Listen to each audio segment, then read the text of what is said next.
Increasing calls in Brussels for the creation of an EU army are sparking the fury of Nexit campaigners in the Netherlands.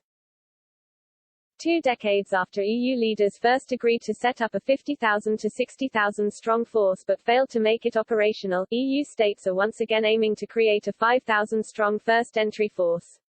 They want a deal on its design by March 2022.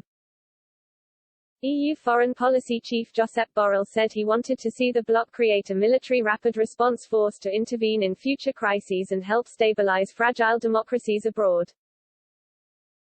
The EU's foreign affairs chief believes now is the time to gain military independence from the United States.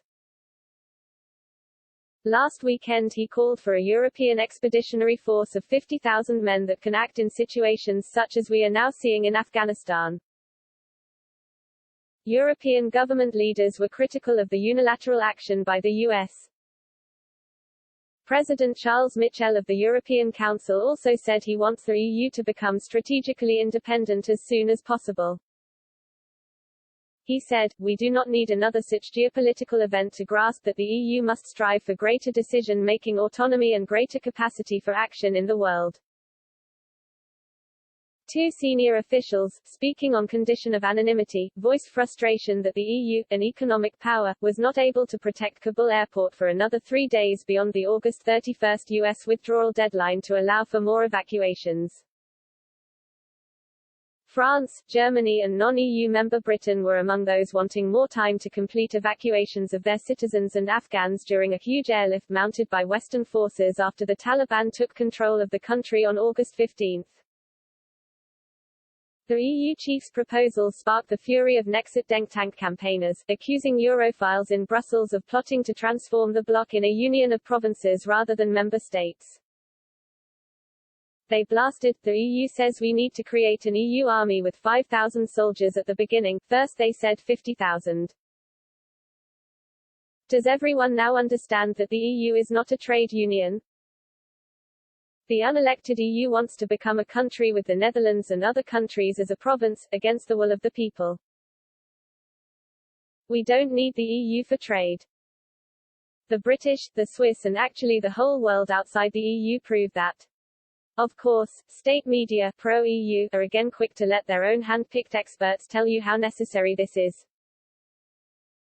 Plans about more EU integration, such as EU taxes, EU debt and an EU army, are only made up by people who don't feel like Dutch or Spaniards.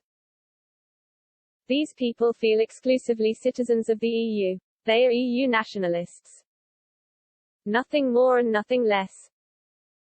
Nexit.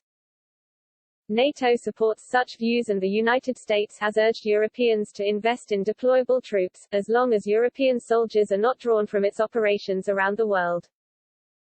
The sense of paralysis over Afghanistan in EU capitals was particularly strong because the 6,000-strong US military force used to secure Kabul airport was roughly the same size as the EU battle groups that the bloc has had since 2007 but not used. It was also a case of déjà vu. In the 1990s, EU governments proved unable to act as a group in the Balkan Wars and relied on US-led NATO to stop the bloodshed on the doorstep. We must strengthen Europe so that we never have to leave it up to the Americans, Armin Laschet, Germany's conservative candidate to succeed Angela Merkel as Chancellor, said during a debate for this month's federal election.